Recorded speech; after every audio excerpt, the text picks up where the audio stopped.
കഴിഞ്ഞ വർഷം സ്വർണ്ണവിലയിൽ വലിയ കുതിപ്പാണ് രേഖപ്പെടുത്തിയത്. ഒരു വർഷം കൊണ്ട് 65% വില ഉയർന്നു.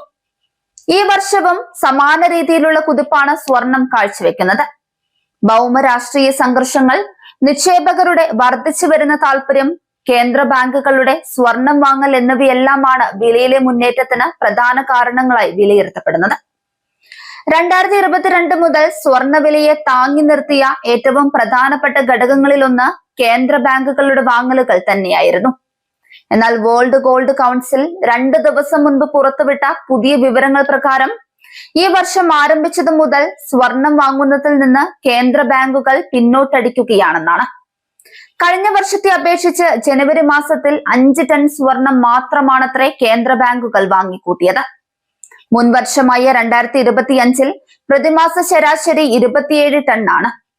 കഴിഞ്ഞ വർഷത്തെ വാങ്ങൽ വേഗതയിൽ നിന്ന് 80% കുറവ് വന്നെന്നാണ് ഈ കണക്കുകൾ വ്യക്തമാക്കുന്നത്.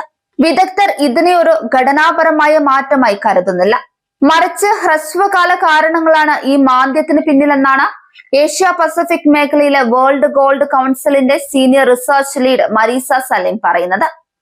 സ്വർണ്ണവിലയിൽ ഉണ്ടായിരിക്കുന്ന ചാഞ്ചാട്ടവും മറ്റ് സീസണൽ ഘടകങ്ങളും ചില കേന്ദ്ര ബാങ്കുകളെ പിന്നോട്ടടിച്ചിട്ടുണ്ടാകാമെന്നും അവർ പറയുന്നുണ്ട്. കലണ്ടർ വർഷത്തിന്റെ തുടക്കം പല കേന്ദ്ര ബാങ്കുകൾക്കും മന്ദഗതിയിലുള്ള സമയമാണ്. ഇത് സാധാരണയായി അവരുടെ വാങ്ങൽ രീതികളെ താൽക്കാലികമായി ബാധിക്കാറുമുണ്ട്. ഒടുവിൽ 5 ടൺ മാത്രമാണ് വാങ്ങിയതെങ്കിലും നിരവധി കേന്ദ്ര ബാങ്കുകൾ അവരുടെ കരുതൽ ധനത്തിലേക്ക് സ്വർണം ചേർക്കുന്നത് തുടർന്നിട്ടുണ്ടെന്നാണ് ശ്രദ്ധേയമായ കാര്യം. മധ്യ കിഴക്കൻ ഏഷ്യ രാജ്യങ്ങളിലും കിഴക്കൻ യൂറോപ്പിലെ ചില രാജ്യങ്ങളുമാണ് സ്വർണം വാങ്ങാൻ ആരംഭിച്ചത്. ഉസ്ബെക്കിസ്ഥാൻ സെൻട്രൽ ബാങ്കാണ് ജനുവരിയിലെ ഏറ്റവും വലിയ നിക്ഷേപകരായി മാറിയത്.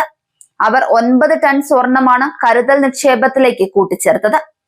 ഉസ്ബെക്കിസ്ഥാന്റെ സ്വർണ്ണ ശേഖരം നിലവിൽ 399 ടണ്ണാണ്.